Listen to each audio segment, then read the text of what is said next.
Good morning students. तो कल मैंने आपको बताया था about the human digestive system. तो हम कह रहे थे कि human digestive system is made up of the digestive organ that is the mouth, oesophagus and so on. तो हमने स्टार्टिंग करी थी माउथ से। क्या कहा था? Mouth bounded by the two lips, upper lips and lower lips. Mouth में क्या होता है? इंजेक्शन ऑफ फूड होता है, और जो माउथ के अंदर का स्पेस होता है, क्या वर्ड यूज करते हैं इसके लिए? Buccal cavity. ठीक है, बक्कल केविटी में कितने कंपोनेंट होते हैं? दो। एक होता है टीथ और टंग। ह्यूमंस में जो टीथ होते हैं दो सेट में होते हैं। एक होता है milk teeth, primary teeth, milk teeth और प्राइमरी टीथ, और second set is the permanent teeth. Milk teeth के नंबर होते हैं 20, परमानेंट टीथ के नंबर होते हैं 32। जो परमानेंट टीथ होते हैं और मिल्क टीथ होते हैं, it can be of the 4 types. कैसे? इंसीजर्स होते हैं, केनाइंस होते हैं, प्रीमोलर्स होते हैं, मोलर्स होते हैं। इंसीजर्स के नंबर 8 होते हैं, केनाइंस के नंबर 4 होते हैं, प्रीमोलर्स 8, मोलर्स 12 होते हैं। तो मैंने आपको बताया था कि माउथ में ग्लैंड्स प्रेजेंट होती हैं, उसके लिए वर्ड यूज करते हैं सलाइवरी ग्लैंड। तो salivary gland is present inside the buccal cavity. क्या रिलीज करती हैं? वो सलाइवा। और जो उसमें एंजाइम्स होता है वो कौन सा एंजाइम होता है? Salivary amylase. और सलाइवरी एमाइलेज किस में हेल्प करता है? Digestion of the carbohydrate. तो डाइजेशन ऑफ कार्बोहाइड्रेट, आप कह सकते हो कि फूड की डाइजेशन है वो कहाँ पे स्टार्ट हो गई है? माउथ में। तो starch get converted into the sugar. तो यहाँ पे कल मुझसे एक मिस्टेक हो गई थी। जो स्टार्च कन्वर्ट होगा शुगर में, उसका पीएच होगा पीएच 6.8। कितना पीएच होगा? 6.8। ठीक है, तो माउथ में फूड की मैस्टिकेशन हो जाएगी with the help of the teeth and salivary amylase. तो क्या बन जाएगा? बोलस। बोलस ट्रांसफर होगा फूड पाइप को with the help of the peristaltic movement, and oesophagus और फूड पाइप उसको ट्रांसफर करेंगे स्टोमक में with the help of the peristaltic movement. मैंने आपको बताया था जब फूड ट्रांसफर होगा from the one part two the other digestive organ, जो उनकी मसल्स है वो क्या करेंगी? कॉन्टैक्ट करेंगी, रिलैक्स करेंगी, जिसकी वजह से फूड क्या होगा? पुश होगा towards the another digestive organ. तो स्टोमक होता है J shape muscular organ which is made up of the another 3 part, that is the cardiac, fundus and pyloric. ठीक है, तो जो एक्सपेंड हो जाता है जब उसके अंदर फूड आता है। नेक्स्ट, स्टोमक में कौन सी ग्लैंड होती हैं? गैस्ट्रिक ग्लैंड होती हैं, और गैस्ट्रिक ग्लैंड रिलीज करती हैं गैस्ट्रिक जूस। ठीक है, गैस्ट्रिक जूस में कितने कंपोनेंट होते हैं? 3। फर्स्ट होता है HCl, सेकंड होता है म्यूकस, थर्ड वन होता है पेप्सिन। तो HCl का फंक्शन क्या होता है? It kill the harmful micro organism that can come along with the food and it make the food medium acidic. तो यहाँ पे भी कल मुझसे पीएच की मिस्टेक हो गई थी। तो यहाँ पे स्टोमक जो पीएच वो करेगा वो कितना होगा? 1.8। ठीक है, तो म्यूकस होता है वो स्टोमक की वॉल को प्रोटेक्ट करता है फ्रॉम द HCl सेक्रेशन, और जो पेप्सिन होता है वो किस में हेल्प करता है? Digestion of protein. लेकिन याद रखनी है एक बात, पेप्सिन हमेशा कब वर्क करेगा? जब मीडियम कैसा होगा स्टोमक में? एसिडिक। मीडियम कैसा होना चाहिए? एसिडिक होना चाहिए। ठीक है, तो जो गैस्ट्रिक ग्लैंड होती है ना, पहले क्या रिलीज करती है? Inactivate enzyme that is the pepsinogen. That pepsinogen is converted into the pepsin in the presence of HCl, and that pepsin help in the conversion of the proteins या digestion of the proteins। Pepsin enzyme help करेगा into the peptones और you can say the peptides। क्या कह देते हैं? Peptide. तो जितना food का डाइजेशन है वो किसमें हो जाता है? स्टोमक में। कितना परसेंट? 30% ओनली। ठीक है, तो स्टोमक से जो फूड एंटर करता है वो किस में एंटर करता है? स्मॉल इंटेस्टाइन में। किस में एंटर करता है वो? स्मॉल इंटेस्टाइन में। ठीक है, तो आपकी जो ह्यूमन एलिमेंट्री कैनाल है कितने मीटर लॉन्ग है? 9 मीटर लॉन्ग है। उसमें से अप्रोक्सीमेटली 6 मीटर लॉन्ग क्या है आपकी बॉडी में? Small intestine. तो आप कह सकते हो small intestine is a long tube. ठीक है, अप्रोक्सीमेटली 6। लेकिन इसके लिए वर्ड क्यों करते हैं small intestine? Because its diameter is small, क्योंकि बहुत पतली सी होती है ये। तो इसका डायमीटर कैसा होता है? स्मॉल होता है, इसके लिए उसे कहते हैं स्मॉल इंटेस्टाइन। हिंदी में बात करो तो आपने हिंदी में पढ़ा होगा ना, आंतें। तो इंटेस्टाइन होती है आंत। ठीक है, तो small intestine is the site of complete digestion. तो फूड का जो कंप्लीट डाइजेशन होता है वो किस में होता है? स्मॉल इंटेस्टाइन में। फूड का कंप्लीट डाइजेशन किस में होता है?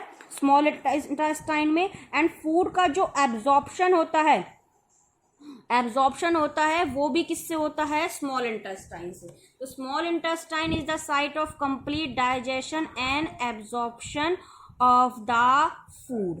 ठीक है, तो देखिए जो लेंथ ऑफ स्मॉल इंटेस्टाइन है, मतलब जैसे आप बात करो, आपने पढ़ा होगा कि जो फूड हैबिटेट्स के बेसिस पे जो ऑर्गेनिज्म है उसको हम क्लासिफाई कर लेते हैं 3 कैटेगरी में, herbivorous, carnivorous and omnivorous. Herbivorous वो एनिमल्स होते हैं that eat the plant and plant material, carnivorous वो एनिमल होते हैं डेट ईट द फ्लैश, और ओमनीवोरस वो एनिमल होते हैं डेट ईट द बोथ। ठीक है, तो जो स्मॉल इंटेस्टाइन की लेंथ है, मतलब जैसे ह्यूमन बॉडी में 6 मीटर है, लेकिन अगर बात करो ना हर्बीवोरस एनिमल्स की, तो जो स्मॉल इंटेस्टाइन की लेंथ है वो और ज़्यादा होती है, मतलब और ज़्यादा लंबी होती है स्मॉल इंटेस्टाइन। क्यों होती है? In the case of the herbivorous बताया मैंने कि आप कह सकते हो herbivorous having the longer small intestine,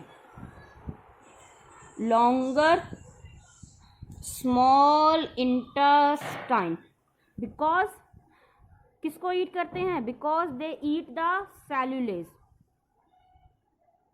because they eat the plant. ठीक है, और प्लांट में क्या प्रेजेंट होता है? सेल्यूलोज, और इस सेल्यूलोज को डाइजेस्ट करने के लिए it take the more time. तो आपने पढ़ा होगा ना 7th 8th क्लास में रूमिनेशन प्रोसेस, कि जो हर्बीवोरस एनिमल होते हैं उसमें स्टोमक के 4 पार्ट होते हैं, रूमन होता है, ठीक है, ओबेसम होते हैं, ये सब पार्ट्स होते हैं 4 पार्ट, और वो प्रोसेस किस में हेल्प करता है? रूमिनेशन में। तो सेल्यूलोज को डाइजेस्ट होने के लिए cellulose digestion take more time. ठीक है, तो हम जो ह्यूमन बीइंग्स हैं वो प्लांट की सेल्यूलोज को डाइजेस्ट नहीं कर सकते हैं। क्यों डाइजेस्ट नहीं कर सकते हैं? क्योंकि हमारी बॉडी में सेल्यूलेज एंजाइम नहीं होता। ठीक है, हमारी बॉडी में एंजाइम्स नहीं होते हैं सेलुलोज को डाइजेस्ट करने के लिए, और ना ही हमारी बॉडी में माइक्रो ऑर्गेनिज्म या बैक्टीरिया होते हैं जो सेलुलोज के डाइजेशन में हेल्प करते हैं। जबकि आप बात करोगे ना हर्बीवोरस एनिमल्स की, तो उनकी बॉडी में सेलुलोज को डाइजेस्ट करने के लिए एक एंजाइम होता है, वो होता है सेलुलेज, और माइक्रो ऑर्गेनिज्म भी होते हैं उनकी बॉडी में जो सेलुलोज को डाइजेशन में हेल्प करते हैं, और उस बैक्टीरिया के लिए वर्ड यूज करते हैं मिथेनोजेंस। ठीक है, जो किस में हेल्प करते हैं? मीथेन गैस प्रोड्यूस करने में, गोबर गैस और बायोगैस प्रोड्यूस करने के लिए। तो हर्बीवोरस की जो स्मॉल इंटेस्टाइन होती है वो लॉन्गर होती है। ठीक है, जबकि आप बात करोगे कार्निवोरस एनिमल्स की, तो carnivorous animals having shorter small intestine, तो जो उनकी स्मॉल इंटेस्टाइन की लेंथ होती है वो शॉर्ट होती है, बिकॉज द कार्निवोरस किस पे फीड करते हैं? मीट पे, और वो जो मीट होता है वो क्या हो जाता है? इजीली डाइजेस्ट हो जाता है। ठीक है, तो मैं बात कर रही थी स्मॉल इंटेस्टाइन की, it is the site of the complete digestion. अब ये जो स्मॉल इंटेस्टाइन है अगेन वो कितने पार्ट से बना होता है? 3 पार्ट से। एक होता है डुडोनिनम, एक होता है जुजोनम, और थर्ड होता है इलियम। थर्ड पार्ट क्या होता है? इलियम। तो देखो, अगर मैं आपको डायग्राम में दिखाऊं, तो जो स्टोमक का पार्ट, कौन सा पार्ट है? लास्ट वाला पायरोलिक, या आप कह लो स्टोमक ओपन हो रहा है स्मॉल इंटेस्टाइन में, ये तो पता है। स्मॉल इंटेस्टाइन का ये जो कर्व पार्ट है, सी शेप पार्ट है, ये वाला, ठीक है, ये स्मॉल इंटेस्टाइन का कौन सा पार्ट है? डुडोनिनम। कौन सा पार्ट है? डुडोनिनम। बस मैं डी लिख रही हूँ यहाँ पे ताकि आप कंफ्यूजन ना हो। ठीक है, और ये जो पार्ट है ये वाला कौन सा आ जाएगा? जुजोनम। कौन सा पार्ट आएगा? जुजोनम, ये से रिप्रेजेंट कर रही हूँ। और जो मोस्टली जो कॉइल्ड पार्ट होता है स्मॉल इंटेस्टाइन का, जो कॉइल्ड के फॉर्म में होता है, राउंड राउंड राउंड कॉइल्ड के फॉर्म में होता है, ये वाला पार्ट, वो वाला पार्ट कौन सा होता है? इलियम। कौन सा पार्ट होता है? इलियम। और इलियम ही ओपन होती है लार्ज इंटेस्टाइन में। आप कहते हो ना small intestine is open into the large intestine, तो कौन सा पार्ट ओपन होता है? इलियम। और इलियम ही वो पार्ट है जहां पे मोस्टली डाइजेशन और एब्जॉर्प्शन होता है फूड का। ठीक है, स्मॉल इंटेस्टाइन में। तो स्मॉल इंटेस्टाइन के कितने पार्ट होगा? डुडोनम, जुजोनम और इलियम। और कॉइल्ड पार्ट, सबसे ज्यादा कॉइल्ड पार्ट कौन सा होता है? इलियम। और डुडोनम आप कह सकते हो it is the she shape structure in which the stomach is open. तो स्टोमक किस में ओपन होता है? डुडोनम में। किस में ओपन होता है? डुडोनम में। ठीक है, तो देखिए अब स्मॉल इंटेस्टाइन में, तो स्मॉल इंटेस्टाइन में दो ग्लैंड के सीक्रेशन रिसीव होंगे। एक सीक्रेशन होगा लिवर का जो मैंने यहाँ बना रखी है, और एक सीक्रेशन होगा पैनक्रियास का। याद रखना है, लिवर और पैनक्रियास अपना सीक्रेशन किसको सेंड करेंगे? डुडोनम को। किसको सेंड करेंगे? डुडोनम को, या आप कह सकते हो स्मॉल इंटेस्टाइन को। ठीक है, तो small intestine receive the secretion of two gland. Small intestine receive the secretion of two gland, receive the secretion of two gland। तो first one is the liver, first क्या हो गया? लिवर। ठीक है, तो याद रखना जो लिवर होती है आपकी बॉडी में सबसे लार्जेस्ट ग्लैंड होती है, और इसका वेट होता है अप्रोक्सीमेटली 3.2 किलोग्राम। लार्जेस्ट ग्लैंड होती है आपकी बॉडी की, और जो वेट होता है वो कितना होता है? 3.2 kg। ठीक है, तो लिवर के दो लोब होते हैं, एक होता है राइट लोब, एक होता है लेफ्ट लोब। पर अभी आपको इतना डिटेल में नहीं जाना है। तो लिवर जो होता है वो क्या रिलीज करता है? अ येलोइश फ्लूइड, अ येलोइश जूस, और वो जो येलोइश जूस होता है वो क्या होता है? Bile juice. तो लिवर क्या रिलीज कर रहा है? Bile juice. क्या रिलीज कर रहा है वो? Bile juice. ठीक है, अब ये बाइल जूस परफॉर्म करता है टू फंक्शन। तो बाइल जूस परफॉर्म करता है two function which is very important for the digestion. तो स्टोमक में फूड मीडियम कैसा था? एसिडिक। कैसा फूड मीडियम था? एसिडिक। तो बाइल जूस जो स्मॉल इंटेस्टाइन में फूड मीडियम कैसे बना देगा? एल्कलाइन। तो it make the food medium alkaline in the small intestine, so the pancreatic enzyme can digest the food easily. क्योंकि वो किस मीडियम में वर्क करेंगे? एल्कलाइन में। जैसे पेप्सिन एंजाइम था वो कब वर्क कर रहा था? एसिडिक मीडियम में। ऐसे ही जो पैनक्रियास एंजाइम है वो किस में वर्क करेंगे? एल्कलाइन में। Second, it help in the emulsification of fat, it help in the emulsification of fat। तो now what do you mean by the emulsification? emulsification का मतलब होता है the conversion of large fat molecule, conversion of large fat molecule into the small globule, into the small fat globule। मतलब जो large fat molecule है ना वो break down हो जाएंगे स्मॉल फैट मॉलिक्यूल्स में, स्मॉल फैट मॉलिक्यूल्स में break down हो जाएंगे, ताकि जो पैनक्रियाटिक एंजाइम है वो इजीली डाइजेस्ट कर दे किसको? फैट को। याद रखना, फैट का आगे डाइजेशन नहीं होगा जब तक बाइल जूस फैट पे एक्ट नहीं करेगा। मतलब फैट को क्या नहीं करेगा? वो इमल्सिफाई नहीं करेगा। उससे पहले उसके पहले फैट का डाइजेशन नहीं होगा, और पैनक्रियाटिक एंजाइम भी कब तक डाइजेस्ट नहीं करेंगे फैट को? जब तक बाइल जूस इसे डाइजेस्ट नहीं करेगा। ठीक है, तो बाइल जूस जो होता है ना इसमें कोई एंजाइम नहीं होते, याद रखना ये बात। Bile juice does not contain any enzyme, does not contain any enzyme. Only इसमें क्या प्रेजेंट होते हैं? Bile salt. ठीक है, ओनली क्या प्रेजेंट है इस पे? बाइल सॉल्ट प्रेजेंट है, that help in the emulsification of fat. तो बाइल जूस का जो येलोइश कलर होता है ना वो क्यों होता है? क्योंकि बाइल जूस में दो पिगमेंट होते हैं। Bile juice having the two pigment, जिसकी वजह से जो बाइल जूस का कलर होता है वो येलो होता है। एक होता है ब्लू रिबिन, ठीक है, और एक होता है ब्लीवर्डिन। इसकी वजह से जो बाइल जूस का जो कलर होता है वो कैसा होता है? येलो। ठीक है, तो कौन सीक्रेट कर रहा है बाइल जूस को? लिवर। ठीक है, तो बाइल जूस सीक्रेट तो कर रहा है लिवर, लेकिन लिवर में गॉल ब्लेडर होता है जिसे कहते हैं पित्त की थैली। क्या कहते हैं? पित्त की थैली। ठीक है, तो गॉल ब्लेडर क्या करता है? ये स्टोर करता है बाइल जूस को। It store the bile juice. मतलब अगर फूड ईट कर रहे हैं और उस फूड में न्यूट्रिएंट्स में फैट इतना आप ईट नहीं कर रहे हो, लिवर तो रिलीज करेगा बाइल जूस। ठीक है, तो बाइल जूस अगर वो फैट नहीं आ रहा है तो बाइल जूस किस में स्टोर हो जाएगा, गॉल ब्लेडर में, और पीएच होगा एल्कलाइन, मतलब 7 से ऊपर होगा पीएच, मीडियम कैसा होगा फूड का, एल्कलाइन। ठीक है, तो फर्स्ट ग्लैंड कौन सी ग्लैंड का सीक्रेशन आया, लिवर का।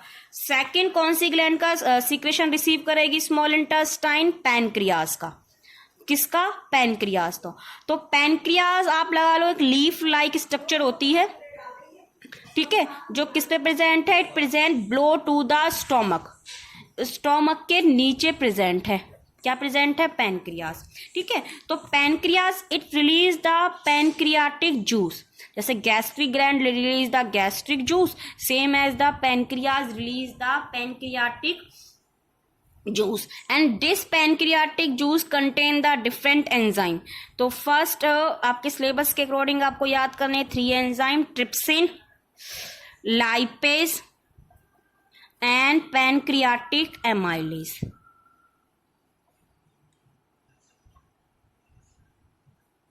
ठीक है, तो कौन कौन से एंजाइम रिलीज होंगे, ट्रिप्सिन रिलीज होगा, लाइपेज रिलीज होगा और पैनक्रियाटिक एमाइलेज रिलीज होगा। ठीक है, तो ट्रिप्सिन किस में हेल्प करेगा, it help in the digestion of proteins. किस में हेल्प करेगा वो, it help in the digestion of proteins. ठीक है, वैसे आपको इतना डिटेल में करने की जरूरत नहीं है जो मैं आगे बता रही हूँ, पर फिर भी मैं आपको नॉलेज के लिए बता रही हूँ। यहाँ पे डाइजेशन ऑफ प्रोटीन्स का मतलब है कि स्टोमक में क्या बन गए थे, पेप्टाइड्स, यही बने थे ना, protein converted into the peptides. तो ट्रिप्सिन पेप्टाइड्स को कन्वर्ट कर देगा किसमें, डाईपेप्टाइड्स में। किस में कन्वर्ट्स कर देगा, डाईपेप्टाइड्स में। Next is the lipase. तो lipase help in the digestion of fat, lipase help in the digestion of fat, मतलब जो यहाँ पे इमल्सिफाइड फैट है, इमल्सिफाइड फैट है वो कन्वर्ट हो जाएगा डाईग्लिसराइड में। किस में कन्वर्ट हो जाएगा, डाईग्लिसराइड्स में। ठीक है, नेक्स्ट है पैनक्रियाटिक एमाइलेज। तो pancreatic amylase it help in the digestion of carbohydrate. अब ये मत कहना कि मैम सलाइवरी एमाइलेज ने तो डाइजेशन कर दिया था, बेटा वो थोड़ा बहुत कार्बोहाइड्रेट का डाइजेशन हुआ है, अभी कंप्लीट डाइजेशन नहीं हुआ किसी भी न्यूट्रिएंट का। तो डाइजेशन ऑफ कार्बोहाइड्रेट्स में कौन हेल्प कर रहा है, पैनक्रियाटिक एमाइलेज। यहाँ पे पैनक्रियाटिक एमाइलेज का मतलब है कि जो डाइसैकेराइड्स हैं, हाँ आप यही कर लो कि जो चलो हाँ शुगर मॉलिक्यूल है वो कन्वर्ट हो जाएंगे किसमें, डाइसैकेराइड्स में।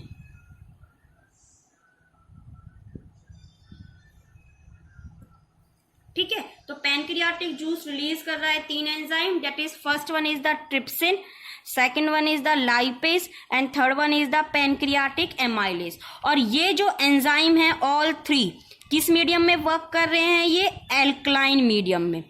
किस मीडियम में वर्क कर रहे हैं, ये एल्कलाइन मीडियम में। और एल्कलाइन मीडियम किसने बनाया है, बाइल जूस ने। ठीक है, तो ट्रिप्सिन हेल्प कर रहा है digestion of protein, lipase help कर रहा है digestion of fat, pancreatic amylase help कर रहा है डाइजेशन ऑफ कार्बोहाइड्रेट। तो यहाँ पे ना एक क्वेश्चन बनता है कि what is the difference between the trypsin और pepsin, both help in the digestion of protein. तो डिफरेंस कहाँ पे आएगा, डिफरेंस कहाँ पे आएगा भाई, पेप्सिन तो डाइजेस्ट कर रहा है प्रोटीन को किस मीडियम में, एसिडिक मीडियम में।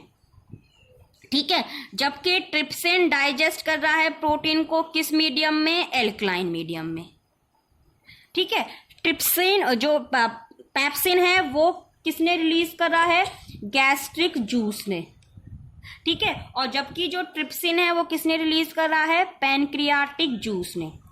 ठीक है, पेप्सिन डाइजेस्ट करता है प्रोटीन को इन द स्टोमक और ट्रिप्सिन डाइजेस्ट करता है प्रोटीन को इन द स्मॉल इंटेस्टाइन। ठीक है, तो नेक्स्ट स्मॉल इंटेस्टाइन। ठीक है, क्या सीक्रेशन रिसीव कर लिया उसने, लिवर और पैनक्रियास का। तो देखिए जो थर्ड ग्लैंड होती है वो स्मॉल इंटेस्टाइन के अंदर ही होती है, उसके लिए वर्ड यूज करते हैं इंटेस्टिनल ग्लैंड। क्या वर्ड यूज करते हैं, इंटेस्टिनल ग्लैंड। तो इनर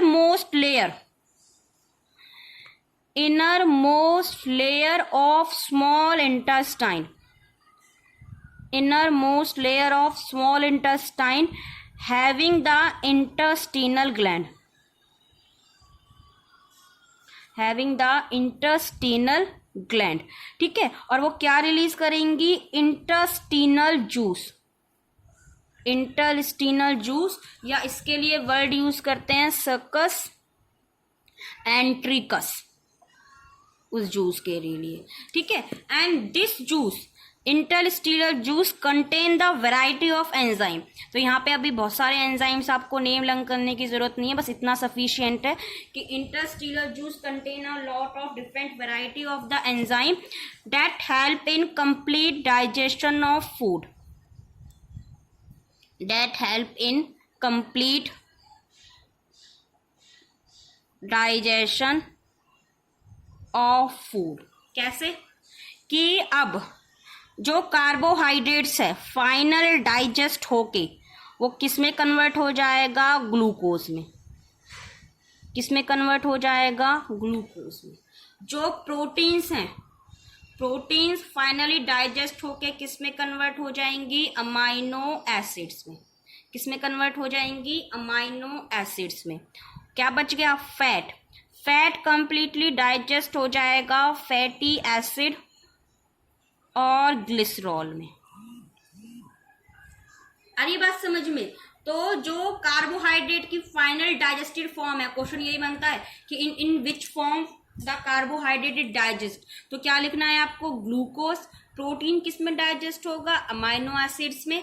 और फैट किस में डाइजेस्ट होगा, फैटी एसिड और ग्लिसरॉल में। So this is the complete digestion of the food. तो नेक्स्ट वीडियो में मैं आपको बताऊंगी एब्जॉर्प्शन ऑफ फूड और what is the role of the small intestine. ठीक है, आज के लिए इतना ही।